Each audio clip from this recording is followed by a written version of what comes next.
Welcome to the Dr. Wyatt Show podcast. For developing a long-lasting, happy relationship is the status symbol to achieve, and following my tools is one path to help get you there. I'm your host, Dr. Wyatt Fisher, a licensed psychologist specializing in couples counseling.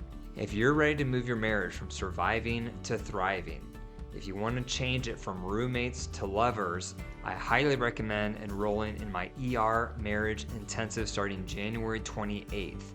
ER is my most comprehensive resource to teach you how to resolve conflicts, how to share power, how to nurture emotional intimacy, how to nurture sexual intimacy, and the list goes on and on. If you've been waiting for the ideal resource to rebuild your marriage in 90 days, this is it. Don't pass up this opportunity. It starts January 28th. If you want to learn more, the link is in the show notes. So today I'm talking about how to think properly about changing for your partner.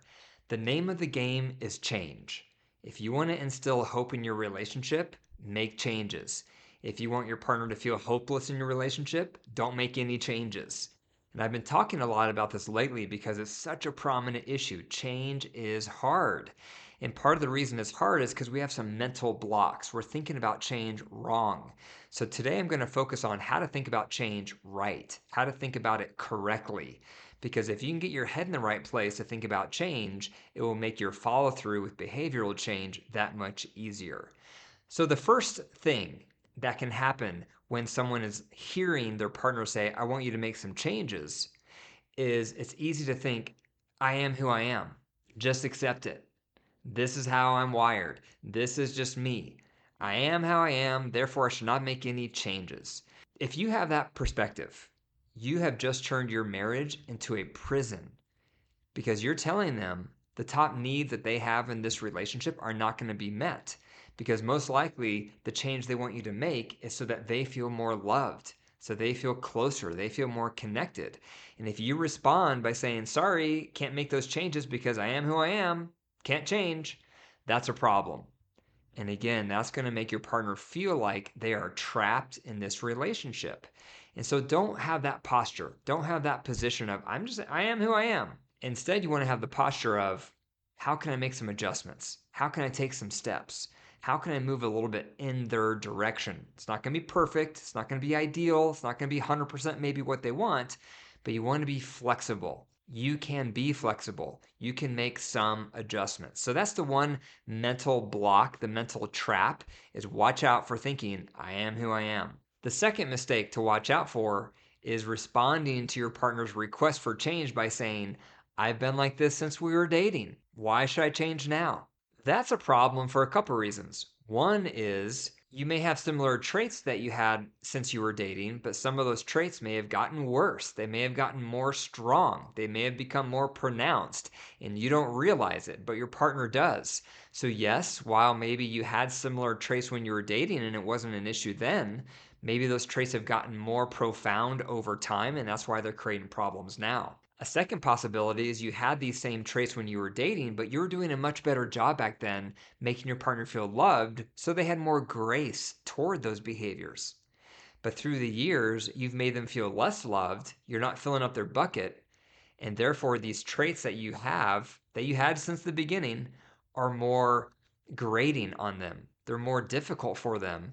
They're more challenging for them now, even though they're the similar traits that you had since the start. But because now you're not making your partner feel loved in other ways, those traits that you have are more bothersome to them. So that could be something else happening. A third thing that might be happening is even though you had these traits since you started dating, since the beginning of your relationship, your partner may have become more sensitive to those traits of yours over time. Therefore, the position of, I was like this when we were dating, is not going to fly because one of those three things are probably happening, or else your partner will not be bringing it up. The third mental mistake that you want to avoid is the perspective that that change you want me to make is not who I am. So, for example, let's say your partner wants you to become more affectionate, and you say, I'm just not an affectionate person. That's not who I am. Or they say, I want to have more emotional intimacy in our marriage. And you say, that's just not who I am. Or they say, I would love for us to have more sex in our marriage. And you say, that's just not who I am. That's not part of my personality. That's a wrong perspective to have in marriage because, regardless if it's a part of your personality or not, it's a need for your spouse. That's what matters. And if you want to be a good partner, you need to learn to become sensitive to your partner's needs and requests, whether it's part of your personality or not. Because a good partner becomes sensitive to the requests of their spouse because they know how important it is to be responsive. And the way to develop a secure attachment with your partner is you respond to their requests and then you consistently and sensitively make changes and you sustain those changes. When you start doing that, you're going to develop a secure attachment in your marriage because your partner's going to feel hope and trust that they can count on you. They can bring up requests and you're going to do something about it. That's going to give them trust in their marriage with you. So don't make the mistake of saying, that's just not part of my personality. Who cares if it's a part of your personality? The whole point is that your partner is making some requests. So whether it's part of your personality or not, you have to work on it if you want to have a good marriage. The fourth tip is meeting in the middle is key. When you're making changes for your partner, it's not about becoming 100% everything they're looking for because that might be unrealistic. So if they are asking for you to become more affectionate and you're not an affectionate person, you may never become an amazing affectionate person. But they're not after perfection. Your spouse just wants to see progress. So the goal in each of these requests is try to meet them in the middle. Try to meet them in the middle where it might be a little less than what their dream would be, and it's a little more than what feels natural for you. That's when you know you're meeting in the middle and you're trying, you're putting forth effort, and that effort will go a long way. One example in my marriage is I am the extrovert and my wife is the introvert. And several days a week, we work from home together. And the pattern we fall into is I'll be walking through the house and I try to find her. And whenever I see her, I'll start talking with her, I'll start chatting. And she gets irritated because she's such an introvert and she's sensitive to sensory that irritates her. That aggravates her because she's trying to have her solitude, she's trying to have her quiet time, and here I come just kind of barging through, talking and chatting and laughing, and that can be an irritant to her if she's not in the space of wanting to interact.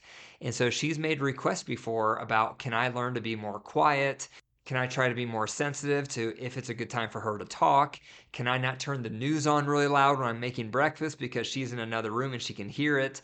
So she's made these requests, and I can either dismiss those requests and say, sorry, it's just a part of my temperament. I'm just a sociable person. Or I can say, let me work at that. Let me reflect on that feedback. Let me consider some adjustments I can make that would honor you, your need for quiet, but also that would work for me.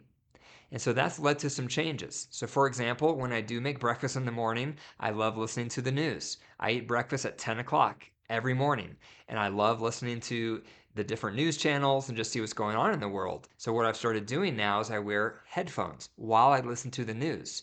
So I'm still satisfying my need for news while I'm also honoring her need for quiet and peace in the house.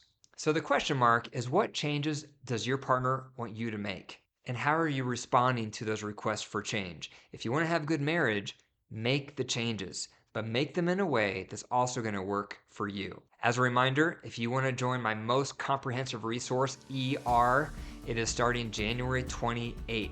It's going to breathe new life back into your relationship. It's going to help you feel hope, and it's going to help you fall back in love. You don't want to miss it. The link is in the show notes. If you found value in today's episode, be sure to click the 5 stars and leave a review, and click that share button and send this episode to one other family member or friend that you think would find it helpful. And if you have a question for me that you want me to respond to on the podcast, leave a voicemail at 303-578-0618.